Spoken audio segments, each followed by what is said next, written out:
Hello, and welcome to the third part of our 5-part series about the 4 agreements by the spiritual teacher within the Toltec tradition, Don Miguel Ruiz. If you haven't listened to the introduction yet, it's advisable to do so, even if all parts are made so that they can stand on their own. There's a link to it in the description.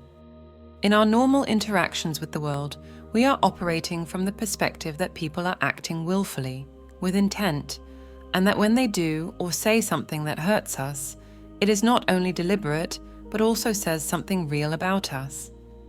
Thus, the natural response is to either feel bad, hurt, and/or defend ourselves. But what happens when we start examining this, for many, seemingly self-evident way of looking at other people's words and actions? It is, in essence, a shift in perspective, a choice that you may not have known that you have. One of the first things you will notice once you start waking up from the collective dream that most people share is that we, to a large degree, sleepwalk through life, just acting out habitual ways of thinking, speaking, and acting. When people are hurtful, it's just their ego's automatic, dysfunctional programming. And even when you wake up to this fact, you forget it over and over again and forget this fact about others. Forget this about yourself and get triggered into your habitual ways of being. If you were fully awake to what was going on in the present moment and what you were doing, you would never want to hurt or put anyone down or do anything else that causes suffering.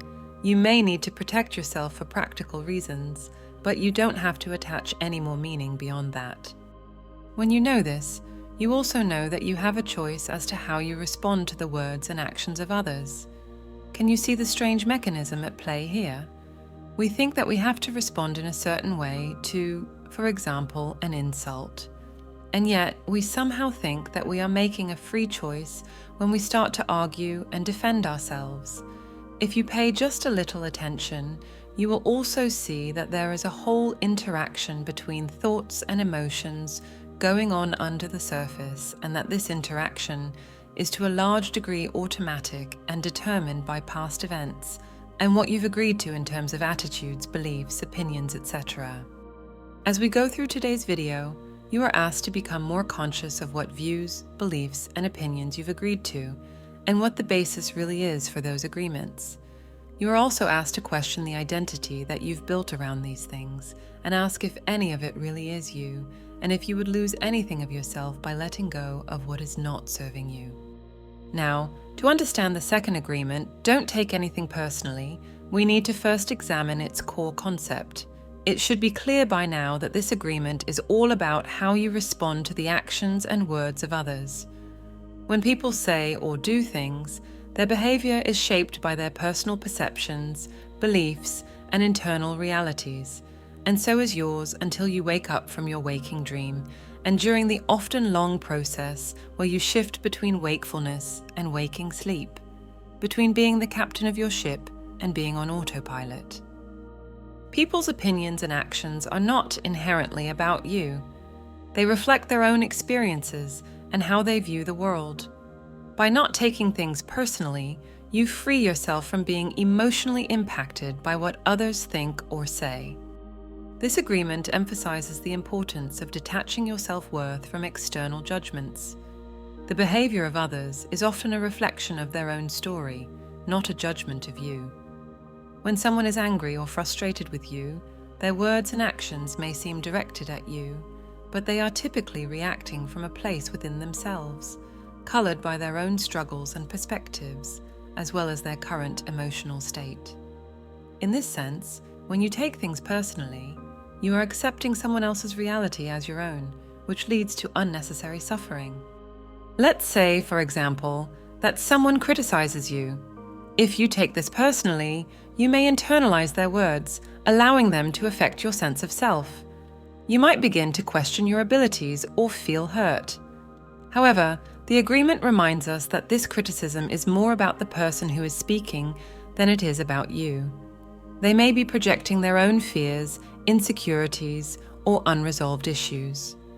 By realizing this, you gain the power to protect your emotional space and not let their words define how you feel about yourself. You do not have to agree to anything that comes from others if you don't want to, and thus you take away their power to hurt you, which was never theirs to begin with. This doesn't mean that you cannot take valid feedback into consideration, only that you have the choice of what to do with the information. The clearer you are about your own values, the easier it will be to make a reasonable assessment. And you are free to relate to the feedback in an impersonal manner, not making it about you as a person or attaching any more significance to it beyond its practical usefulness.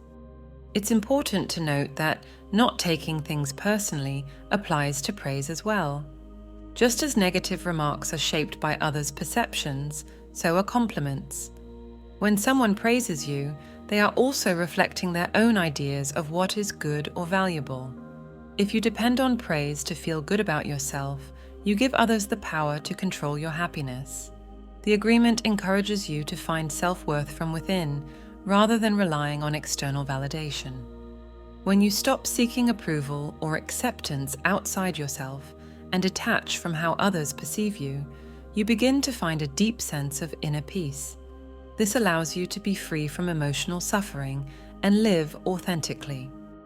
This approval seeking is often something that happens unconsciously and is often encouraged by our culture.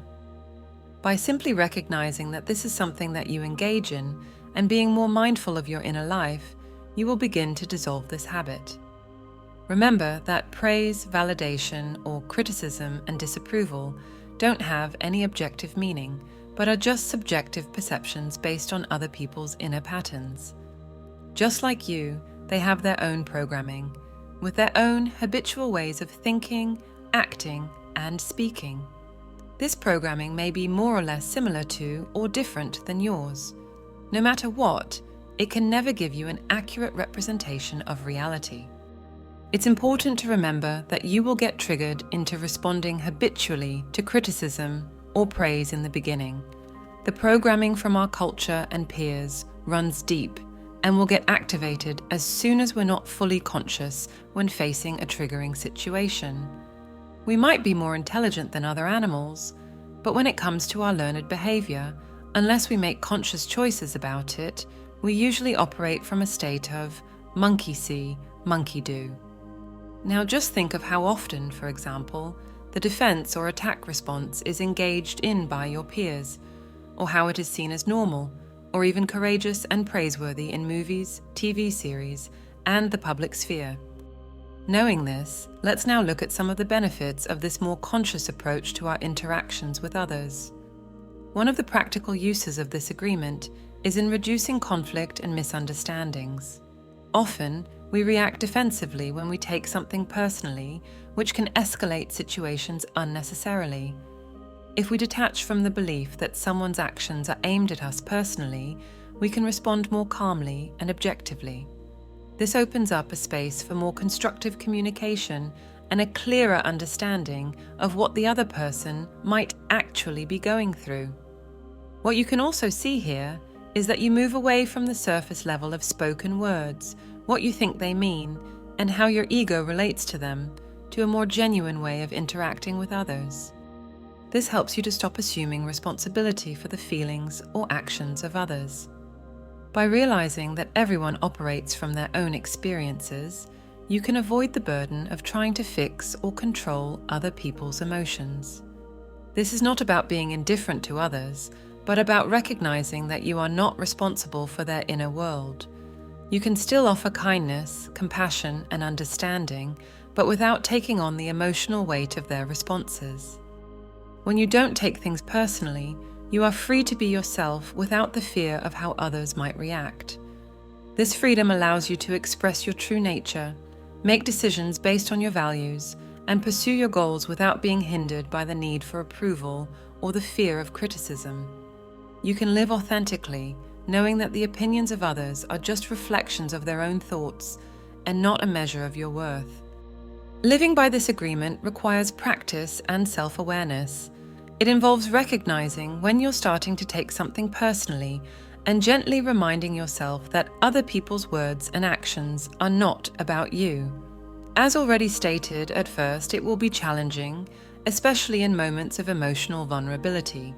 But over time, you can build the mental habit of separating yourself from the projections of others. This brings a sense of peace and emotional stability because you are no longer at the mercy of external opinions. In summary, don't take anything personally means acknowledging that other people's actions are a projection of their own reality, not a reflection of who you are.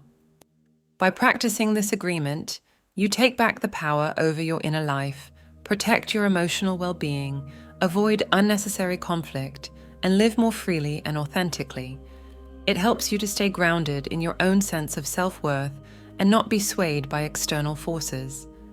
This agreement is not about disconnecting from others, but about establishing a healthier, more balanced way of relating to the world around you. This is, at the end of the day, about recognizing just how much useless baggage you are carrying around and keep picking up along your journey, and how much importance you've attached to things that are truly empty and devoid of any real meaning. Together with the other 4 agreements, you have a strong foundation for breaking free from the slavery of other people's opinions. You've now reached the end of the video. Remember to like and subscribe. Thank you for your time.